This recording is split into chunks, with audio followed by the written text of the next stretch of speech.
તો આજે ફ્રૂટની મહેફિલ જાણવી છે અને એ શા માટે જામી છે ને એ હમણાં કહું તમને.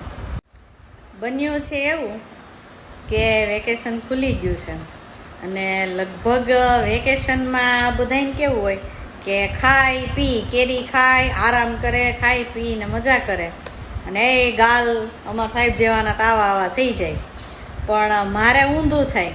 વેકેશન પડે એટલે 1.5 થી 2 કિલો વજન કોઈ પણ પ્રકારની એક્સરસાઇઝ કર્યા વગર મારો ઉતરી જાય.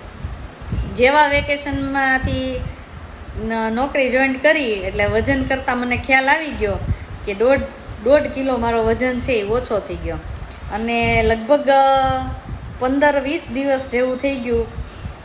અને પાછો મેં હમણાં વજન કર્યો તો 1 કિલો પાછો ઉતરી ગયો. એટલે મને ખબર નહીં, અંતરમનથી કાલે ડાયટિંગ કરવાનો વિચાર આવ્યો. જોકે તમને બધાને ખબર જ હશે કે હું ડાયટિંગની સખ્ત વિરોધી છું કે કાંઈ ખાઈ પીને મરી જવું સારું ભૂખા પેટે મરવા કરતાં. પણ તોય કોને ખબર ક્યાંકથી એવો મનમાં વિચાર આવ્યો કે તળેલા નાસ્તા ને એવું કાંઈ ઈચ્છા નથી ખાવાની એમ. હમણાં તળેલા નાસ્તા ને એવું કાંઈ ખાવું નથી. અને હું ખુદ ફ્રૂટ મને બહુ ઓછા ભાવે છે. ભાગ્યે જ અમુક ફ્રૂટ મને ભાવતા હોય છે. પણ આજે વાતાવરણની સાથે સાથે મારું મન પણ બદલાઈ ગયું છે. વાતાવરણ તો બદલી ગયું જ છે, પલટો ખાઈ ગયો છે. ચોમાસું સરસ મજાનું બેસી ગયું છે અને મને ખબર નહીં, કેળા, જાંબુ અને ચોમાસું વયું ગયું ને તોય હવે મને રાવણા, જેને રાવણા કહેવાય, હવે મને રાવણા ખાવાનું મન થયું છે. એટલે કંઈક 1-2 દિવસ ડાયટિંગનું ભૂત વળગું એવા જેવું લાગે છે. તળેલું ખાવાનું મન નથી થતું પણ ફ્રૂટ ખાવાનું મન થાય છે. એટલે બજારમાં ગઈ હતી અને કેરી હજી આવે છે ને કેટલું આવે છે, પણ લીચી હતું, હા લીચી હતા, સફરજન હતા, બધી પ્રકારના ફ્રૂટ હતા. પણ કહેવાનો અર્થ એવો છે કે આપણે સિઝનલ ફ્રૂટ ખાઈએ ને તો એ જ આપણા શરીર માટે સારા છે. અને મારું તો એવું છે કે શરીર છે, આપણે નોર્મલી જે ખાતા હોય ને એ બધું ખાઈએ એટલે એ આપણા માટે સારું જ છે. પણ ફ્રૂટમાં એવું છે કે અત્યારે કેટલાય પ્રકારના ફ્રૂટ આવી ગયા છે ગ્રીન હાઉસના લીધે અને આ તે લીધે. પણ ફ્રૂટમાં તો જે આપણા સિઝનલ ફ્રૂટ હોય એ જ ખાવા જોઈએ. એટલે અત્યારે વાગ્યા છે 8 અને અત્યારે ફ્રૂટ ખાવાનું મન થયું છે. જોઈ છે હવે આ ડાયટિંગનું ભૂત, તો ફ્રૂટ ખાવાનું મન થયું છે. જોઈ છે આ પાતળા થવાનું ભૂત કેટલાક દિવસ રહે છે. પણ ખાસ એક વાત કહું કે ફ્રૂટમાં મેં જાંબુ લેવડાવ્યા. શું કામ? તો કે જાંબુ ખાવાનું મન થયું હતું એટલે નહીં, પણ મેં એક જગ્યાએ જાંબુના ઠળિયામાંથી મુખવાસ બનાવવાનું જોયું હતું. એટલે જાંબુ ખાવા કરતાં એ મુખવાસ બનાવીએ તો કેવો ટેસ્ટ લાગે ને એ જોવા માટે આજે મેં જાંબુ ખરીદ્યા છે. અને હવે આના ઠળિયા જોતા હશે તો મારે જાંબુ તો ખાઈને પૂરા કરવા જ પડશે.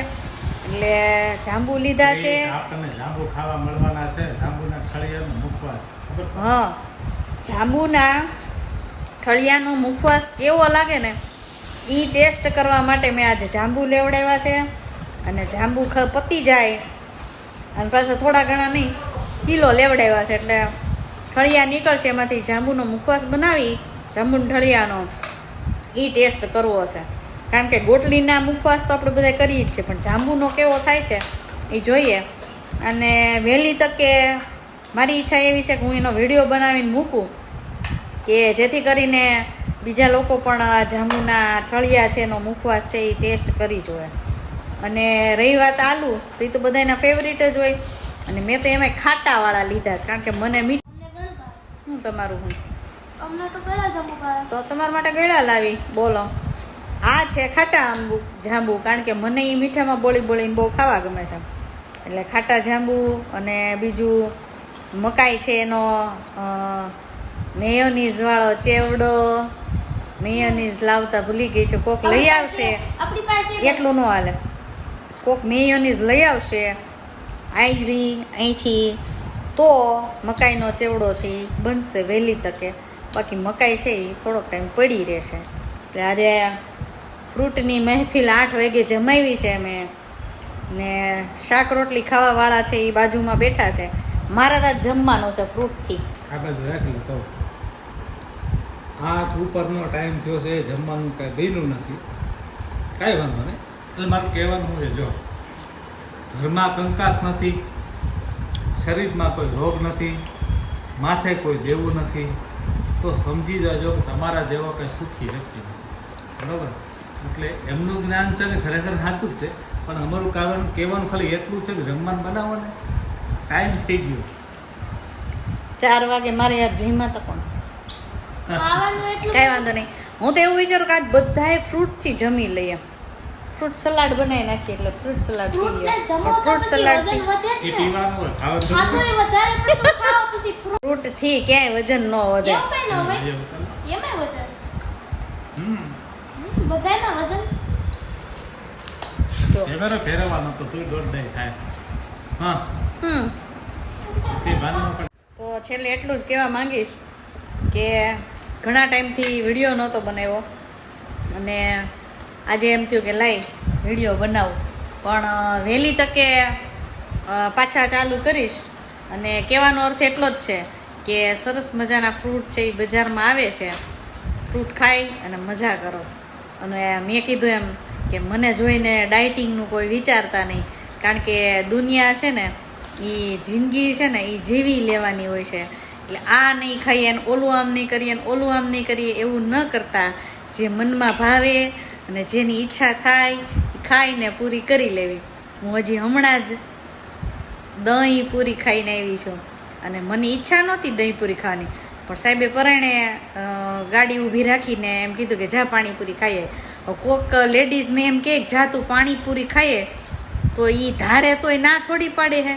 એટલે દહીંપૂરી ટેસ્ટ કરી, બહુ ભાવી નહીં દહીંપૂરી મને, પણ મેં કીધું ને કે દહીંપૂરી મેં ક્યારેય ખાધી નહોતી ને, એટલે આજ વિચાર્યું હતું કે લાઈને એ ટેસ્ટ કરી લઈએ.